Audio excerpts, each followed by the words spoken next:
ये कहते शर्माते नहीं कि ये जंगल में थे तो जंगल में ही इनको रहना चाहिए। हम जंगल से बाहर आ गए, इनके बराबर बढ़ गए तो इनकी कपड़े मैले होने लगते। अगर है हिम्मत सदन में तो कागज पटक कर दिखाए कि 8.5 एकड़ का जमीन हेमंत सोरेन के नाम पर है। अगर होगा मैं उस दिन से राजनीति से इस्तीफा दे दूं। मुझे पता था ये मुझे भी 5 साल पूरा करने में रोड़े अटकाएंगे। मैं BMW कार में घूमता हूं, उसमें भी इनको तक बैकडोर से हमला करते हैं, पीठ पर हमला करते हैं। मैं आंसू नहीं बहाऊं, आंसू वक्त के लिए रखूं कि एक एक सवालों का जवाब और एक एक इनके षड्यंत्र का जवाब वक्त आने पर बड़ी माकूल तरीके से दिया जाएगा। हम लोगों ने सर झुकाकर चलना नहीं सीखा। हमारी पूरी पार्टी और पूरा गठबंधन दल आदरणीय चंपा सोरेन जी को समर्थन करता है। मैं कहना चाहूंगा 31 जनवरी की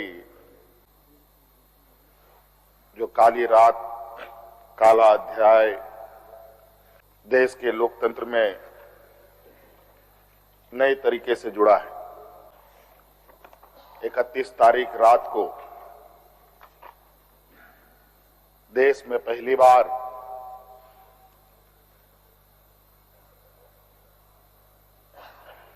किसी मुख्यमंत्री का गिरफ्तारी हुई हो, मेरे संज्ञान में नहीं है। ये मुझे लगता है ये पहला घटना है और मुझे लगता है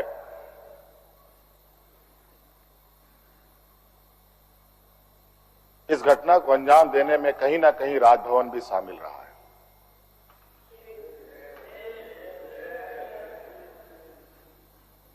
और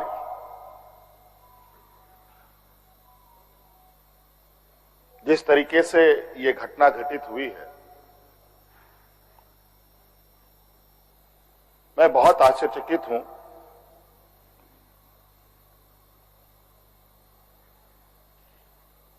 इसलिए कि मैं एक आदिवासी वर्ग से आता हूं।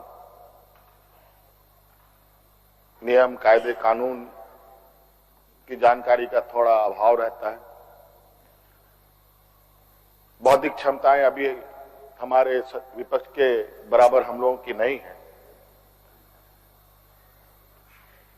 लेकिन सही गलत की समझ तो हर इंसान भी रखता है, हर जानवर भी रखता है।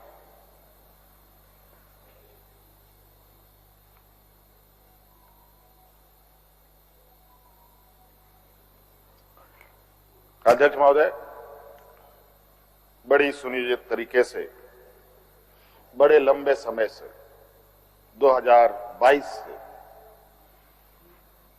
31 तारीख को दिए गए अंजाम की पटकथा लिखी जा रही थी। बड़े तरीके से उस पकवान को बहुत धीमी आंच में पकाया जा रहा था, लेकिन ये इनकी जो पकवान है ये पकने को तैयार नहीं थे। लेकिन इन प्रकार इन्होंने इस आधे अधूरे पकवान को अपने लिए परोसा और बड़ी सुनियोजित तरीके से मुझे अपनी गिरफ्त में लिया है। बड़ा सुनियोजित तरीके से अनेकों कालखंड को देखेंगे अध्यक्ष महोदय, जो इन आदिवासी, दलित, पिछड़े, अल्पसंख्यक के ऊपर अत्याचार हुए हैं, वो अत्याचार अध्यक्ष महोदय नए नए चेहरे, नए नए शक्ल, नए नए रूप में दिखते रहे हैं। आज उसी का जीता जागता उदाहरण 31 जनवरी को देखने को मिला है।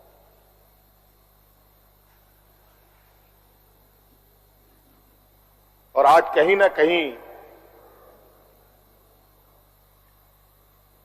इन वर्गों के प्रति जो हमारे सत्ता पक्ष की घृणाएं हैं, ना जाने इनकी घृणाएं इतनी, इनको ताकत कहां से मिलती है, ये हमारे समझ से परे है।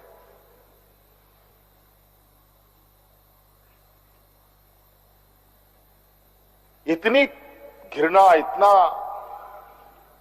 द्वेष का के प्रति है इनका, आदिवासी दलितों के प्रति, कि आपको इससे अंदाजा होगा कि इन्हीं के पाले हुए तंत्र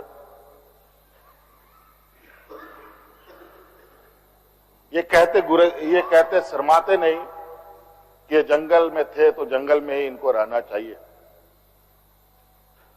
हम जंगल से बाहर आ गए, इनके बराबर बढ़ गए तो इनकी कपड़े मैले होने लगते। ये हमें अछूत दिखते हैं।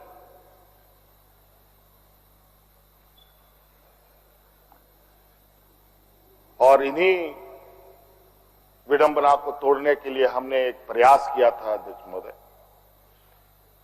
क्योंकि झारखंड आदिवासी दलित पिछड़ा राज्य है, इन समूह को आगे बढ़ने का, इनका मार्ग प्रशस्त करने में हमने कोई कमी नहीं छोड़ी।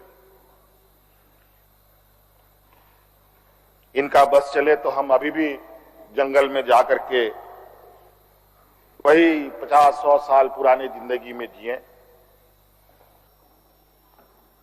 अध्यक्ष महोदय, ईडी, सीबीआई, इनकम टैक्स, जिनको देश के विशेष और काफी संवेदनशील व्यवस्थाएं कही जाती है,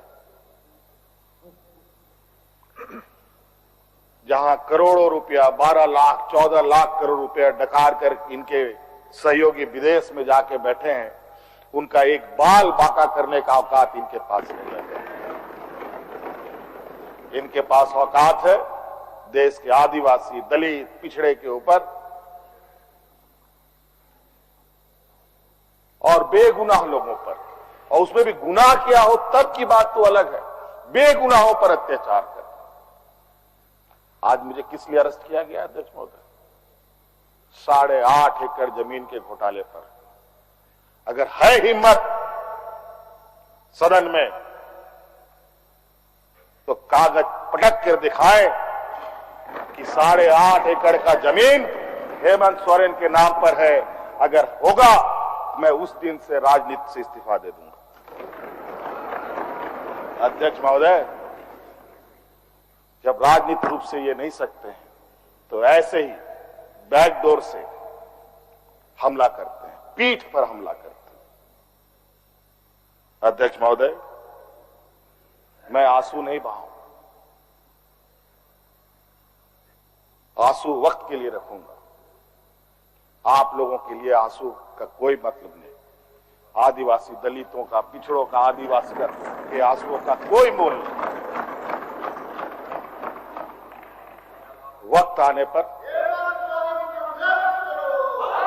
हम इनके एक एक सवालों का जवाब और एक एक इनके षड्यंत्र का जवाब वक्त आने पर बड़ी माकूल तरीके से दिया जाएगा। एक्चुअली दुर्भाग्य है अध्यक्ष महोदय इस राज्य का, तथाकथित हमारे राज्य के ही कुछ लोग जो ऐसे सामंती विचार वाले के चरणों में जाकर के झुककर उनकी सेवा और पूजा अर्चना में लगे, नहीं तो इस राज्य की इतनी दुर्दशा नहीं होती। अध्यक्ष, राज अलग हुए 23 साल हो रहे हैं, 24 साल हो गए अध्यक्ष महोदय। किसने सबसे अधिक राज किया इस राज्य में? ये मुझे बोलने का जरूरत नहीं है, किसी को बताने की भी जरूरत नहीं। सब अपने गिरेबान में देखें, सबको पता चलेगा कौन कहां बैठा, किसने क्या काम किया। घोटाले इनको 2024 से ही नजर आ रहे हैं, 2000 से नजर नहीं आ रहे। 2019 से ही इनको नजर आ रहे हैं। आज ये नहीं चाहते अध्यक्ष महोदय, देश का आदिवासी, दलित, पिछड़ा, अल्पसंख्यक देश के सर्वोच्च स्थान पर पहुंचे। ये नहीं चाहते कि ये जज बने, ये नहीं चाहते ये आईएएस आईपीएस बने, ये नहीं चाहते ये राजनेता बने। इन्हीं के साथ बैठे लोग हैं। इन लोगों ने भी आदिवासी नेता बनाया था मुख्यमंत्री। बता दीजिए इन कितने आदिवासियों ने 5 साल पूरे किए। और मुझे पता था कि मुझे भी 5 साल पूरा करने में रोड़े अटकाएंगे। और नतीजा ये हुआ, आखिरी सांस तक कुछ भी करो 5 साल पूरा नहीं होना चाहिए, रिकॉर्ड में नहीं लिखना चाहिए, रजिस्टर में नाम नहीं आना चाहिए। बस यही। अध्यक्ष महोदय, हम लोगों ने सर झुकाकर चलना नहीं सीखा। यही खासियत है आदिवासियों। लेकिन होता है कि सरसों में ही भूत है तो सारा भूत भागेगा का, माफ कीजिएगा, सरसों में ही भूत है तो भूत भागेगा का। यहां कुछ भूत ऐसे भी हैं जिसकी वजह से ये कठिनाइयों का सामना करना पड़ता है। बहुत प्रयास हुआ। जब जब हम लोगों ने अलग राज्य का परिकल्पना किया तब भी इन लोगों ने हंसी उड़ाई कि आदिवासी लोग अलग राज्य लेगा। जब हम सत्ता में आए, आदिवासी सत्ता चला पाएगा, कुछ दिनों में गिर जाएगा। मैं हवाई जहाजों में चलता था अध्यक्ष महोदय, उसमें भी इनको तकलीफ। मैं 5 स्टार होटलों में रुकता था, उसमें भी इनको तकलीफ। मैं BMW कार में घूमता हूं, उसमें भी इनको तकलीफ। मैं तो कहता हूं, मैं फिर से कहता हूं कि आप लोग दस्तावेज लाइए सदन में, या आपने ईडी और सीबीआई को सपोर्ट कीजिए और कोर्ट में पेश करें। एक भी दस्तावेज अगर आप लोग निकाल के दिखा दें कि हमने 8.5 एकड़ जमीन हड़पी है, तो मैं उसी दिन राजनीति से संन्यास किया, झारखंड छोड़ के चला जाऊं। अब इनको नहीं मिला तो हमारे बीवी, बच्चों, परिवारजनों के खाता बही ढूंढने में लगे। ये पैसा कहां से आया, वो पैसा कहां से आया, ये आया, वो आया। अध्यक्ष महोदय, असमानताएं देखिए इसी सदन के अंदर।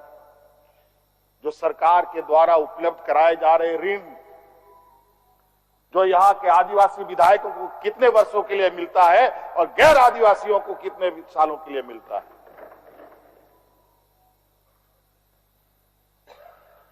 इस विषय पर गंभीरता से सोचने की आवश्यकता है। देखो, ये बहुत लंबी लड़ाई। आज जिस तरीके से बड़ा मछली छोटा मछली को खा जाता है, सामाजिक व्यवस्था में भी यही कहानी है। एक बड़ी व्यवस्था छोटी व्यवस्था को खाने का हर